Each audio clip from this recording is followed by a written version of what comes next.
Nakaka-almoranas ba ang pagkain ng spicy foods? Yung kasing hot ko? Char! Ang almoranas o hemorrhoids ay ang sobrang paglaki ng ugat sa may butas ng puwet. Ito ay katumbas ng varicose veins sa binte. Ang nagdudulot nito ay ang mataas na pressure sa puwetan at ang karaniwang dahilan nito ay constipation at straining, yung sobrang pag-ire. Paano ba natin to maiiwasan? Kumain ng mga pagkaing rich in fiber tulad ng mga gulay at prutas. Uminom ng maraming tubig para hindi ka uhaw na uhaw sa kanya. Char! Huwag magtagal ng more than 10 minutes na nakaupo sa toilet. Huwag tiisin ang tawag ng kalikasan at mag-exercise para mapabilis ang pagbaba ng dumi sa bituka at hindi ito manigas. Okay lang bang kumain ng spicy foods? Walang libro o journal na nagsasabi na nakakasanhi ito ng almoranas. Pero pag may almoranas ka, ang pagkain nito ay maaaring makadagdag sa hapde at pamamaga.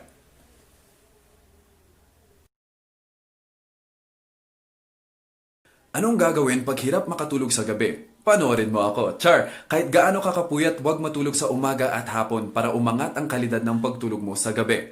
Melatonin ang ating sleeping hormone. Umaakyat ang level nito pag madilim, kaya dapat total blackout sa pagtutulugan, walang source of light. Uminom ng gatas 1 oras bago matulog dahil mataas ito sa tryptophan, isang amino acid na nakakapagpataas ng serotonin, ang ating happy hormone, or ako, char, nakakatulong ito sa ating anxiety. Mag-meditate for 5 minutes. Pwedeng isabay ito sa prayer. Siguraduhin tahimik ang lugar at mag-slow deep breaths. Hingang malalim papasok sa ilong, pigil for 5 seconds at mag-exhale dahan-dahan palabas sa bibig. Nakakatulong ito sa pagbagal ng heart rate at pag-relax ng ating katawan. Ako personally nanonood ako ng ASMR video sa YouTube with earphones, nakakatulog ako agad. Pero pag nakakasakabal ang pagpuyat sa pang-araw-araw na gawain, magpa-check up agad sa doktor dahil maaaring may ibang medical condition. Paano maiiwasan ang hyperacidity? Iwasan mo muna siya. Char, isa sa mga sakit related sa acidity ay gastroesophageal reflux disease or GERD. Reflux, ibig sabihin yung laman ng sikmura mo ay umaakyat sa esophagus, bumabalik, hindi tulad ng ex mo. Char, yung naka-circle ng red, yan yung sphincter ng esophagus. Normally, naka-close yan. Pero pag may dadaan na pagkain, ay mag-o-open. Minsan nararamdaman natin na may umaakyat sa lalamunan dahil biglang nag-o-open yung sphincter na to. Normal lang yun. Nagkakaproblema lang pag humihina yung sphincter na yan at sobra-sobra yung asido sa sikmura at napapadalas na yung sintomas mo ng GERD, magpa-check up ka na.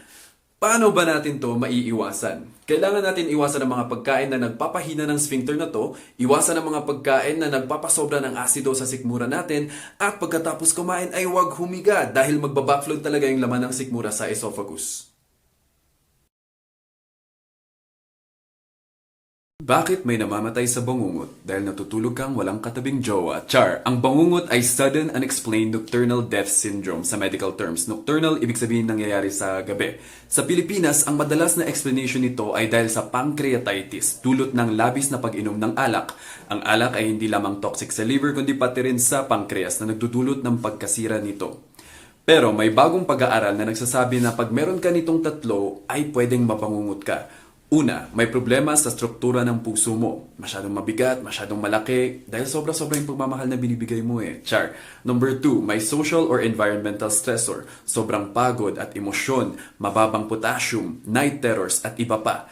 Number 3, may abnormal na pagtibok sa puso mo habang ikaw ay tulog. Pag meron lahat nitong tatlo, ay pwedeng tumigil ang pagtibok ng puso mo at mababangungot ka. Buti na lang normal yung pagtibok ng puso ko. Dahil sa inyo. Char! May rabies virus ba pag nakalmot ka ng aso? Ang lagi mong tatandaan ay may iba na siya. Char! Ang rabies virus ay nasa laway, kaya pag dinilaan nila yung kuko nila at nakalmot ka, pwede kang mahawaan. At kung meron kang kahit anong sugat sa katawan at ito ay nadilaan, pwede ka ring mahawaan. Ito ang mga common na animals na pwedeng mag-transmit ng rabies virus. Pwede rin naman yung napakahayop mong ex. Char! Paano naman ang mga daga? Hindi kinikilala ang mga daga na nagtatransmit ng rabies virus. Unang dahilan ay pag nangagat sila, walang kasamang laway, dry bite. At pangalawa, pag nakagat ang daga ng isang hayop na may rabies, namamatay agad yung daga dahil sa kagat at dahil mabilis mag-spread yung virus sa katawan nila. Pero pag nakagat ka ng kahit anong hayop, magpa-check up ka pa rin dahil pwedeng makawaan ka ng ibang infeksyon tulad ng tetanus or pag sosyal ka, tetanus. Char! Anong gagawin mo pag nakagat ka ng aso? Kagatin mo rin! Char! Huwag mong kukuskusin yung sugat mo ng kung ano-ano tulad ng bawang, dahon ng papaya dahil lalo mo pang sinisira yung balat mo at pinapapasok yung virus. Huwag mo ring pinapadugo dahil di mo lang pinipisil palabas yung dugo, pinipisil mo rin paloob kaya wala ring gamit yun. Ang rabies virus ay nasa laway ng aso kaya ang dapat gawin, hugasan yung sugat with soap and water for 10 minutes para ma-wash off yung laway at mabawasan yung virus na pwedeng pumasok. Next step ay pahiran ng alcohol or betadine. Yun lang. Pagkatapos nun ay magpa-check up agad para mabakunahan ng anti-rabies. Huwag mong hihintayin na lumabas yung sintomas ng rabies. Dahil ang target ng rabies virus sa utak at pag lumabas yung sintomas, wala na. Dahil wala pang nadidiskubreng gamot para sa rabies. Kaya magpa-anti-rabies vaccine agad para maiwasan yan. At para maiwasan mo na rin siya. Char! Charo! Anong gagawin mo pag nag-nosebleed ka? Una, kumalma ka lang dahil nandito naman ako. Char, huwag mong gagawin to. Dahil pwede kang mabulunan, mag-choke ka pa. Ito ang gawin mo. Mag-lean forward ka, pisilin mo itong part ng nose mo. Huwag dito, dito. Lahat ng pressure ipunta mo dyan sa nose bridge mo para maipit yung ugat at makontrol natin yung bleeding. Habang nakapisil ka dyan, magdagdag ka ng ice pack dito sa pagitan ng eyebrows dahil yung lamig, papasikipin niya yung ugat at tutulong pa sa pagkontrol ng bleeding. Gawin mo to for 10 to 15 minutes. If after 10 to 15 minutes, tuloy-tuloy pa rin yung pagdurugo, lalo na pag parang gripo yung pagtulo, magpa-check up na agad sa doktor. Huwag nang patagalin. Tulad ng pagchat-chat mo sa kanya. Chat mo na kaya siya, ba't mo pa pinapatagal? Char! Bakit ka nga ba nagkaka-nosebleed? Well, it's not because your tropa speaks English, you know. Char! Ang madalas na dahilan ay pag mainit ang panahon, mas mainit pa sa pagmamahal mo, char, ay nagdadry sa loob ng ilong mo. At dahil dito, mas madaling mag-crack yung balat sa loob ng ilong. Kaya konting kalikot lang, puputok na yung ugat, especially na maliliit at sensitive lang yung ugat natin sa ilong. Pag mag-hatching ka, pag nag-cough ka ng malakas, at pag nag-blow ka ng nose mo ng malakas, pwedeng pumutok din yung ugat mo. Ito yung madalas na nangyayari sa mga bata.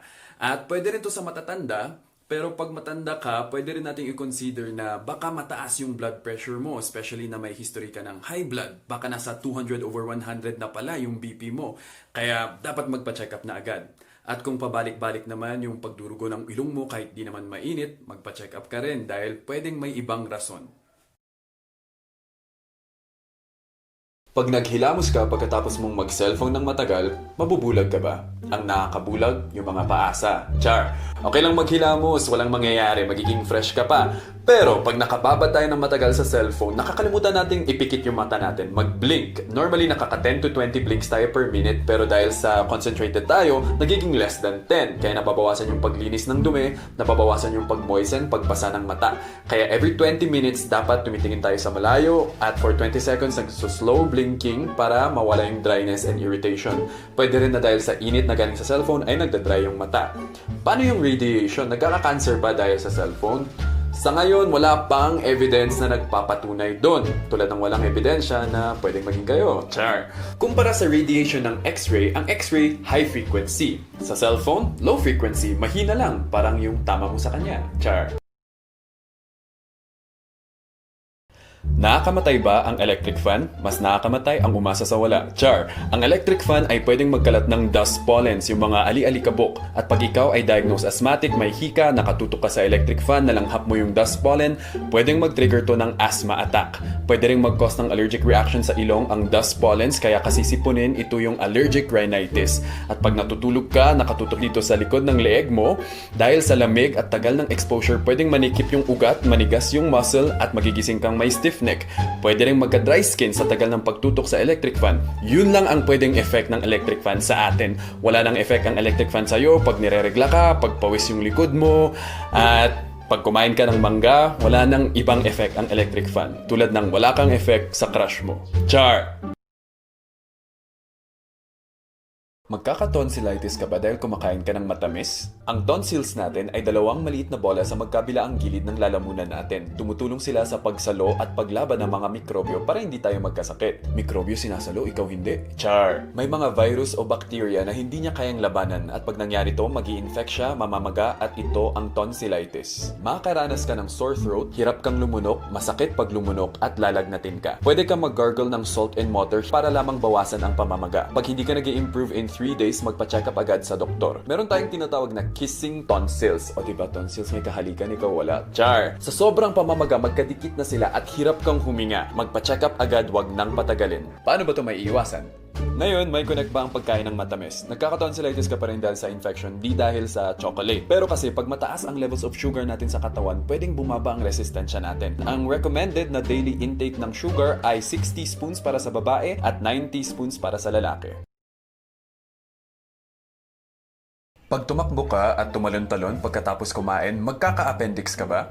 Normally, lahat tayo may appendix, pero hindi lahat may jowa. Char! Ang appendix ay maliit na pouch sa large intestine natin, at pag namamaga ito, ang tawag doon appendicitis. Namamaga ba ito dahil tumatakbo kang busog?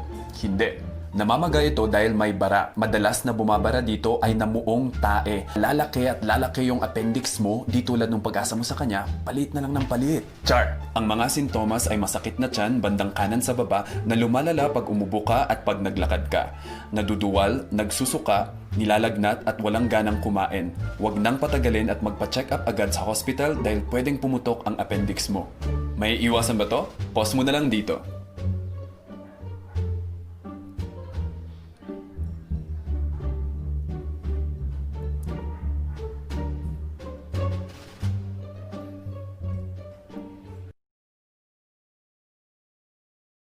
Totoo ba ang pasma?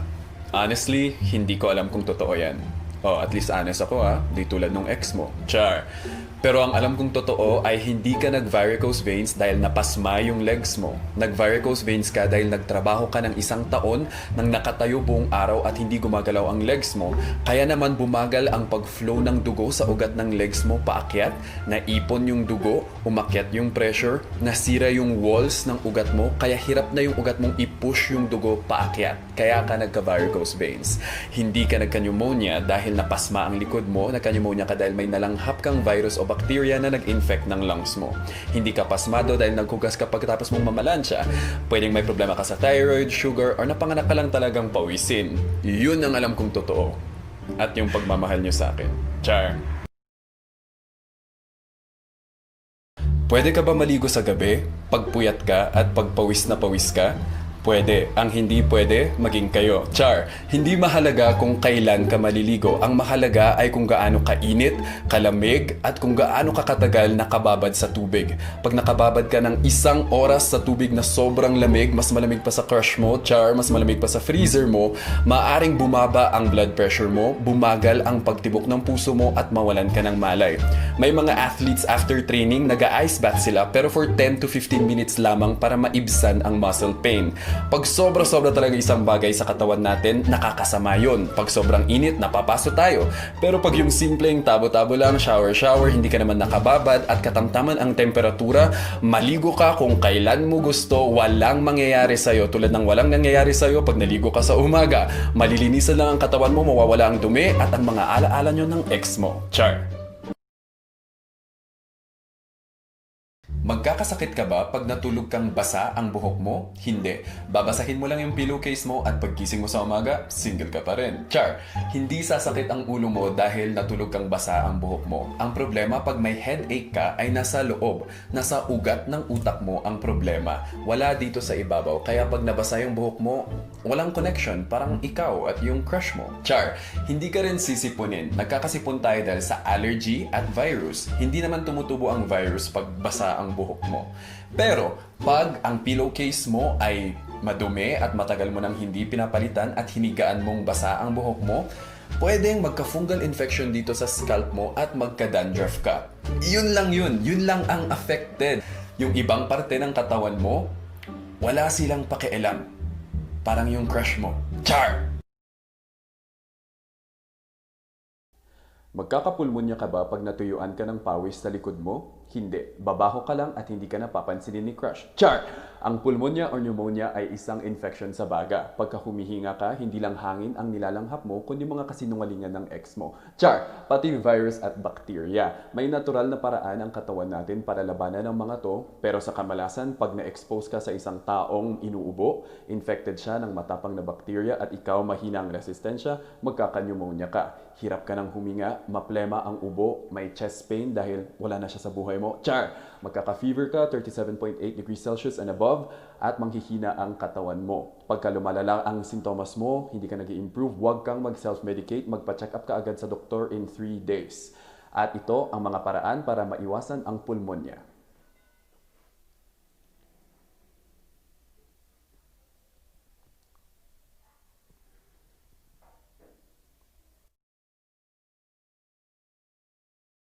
Naiiwan ba yung needle sa loob ng balat mo pag nasweruhan ka? Nung bata kasi ako, akala ko pag tinusok yung needle may iwan na, kaya takot na takot akong igalaw yung kamay ko. Pero no, hindi iniiwan yung needle doon. May dalawang parts kasi to. Yung needle at yung cannula.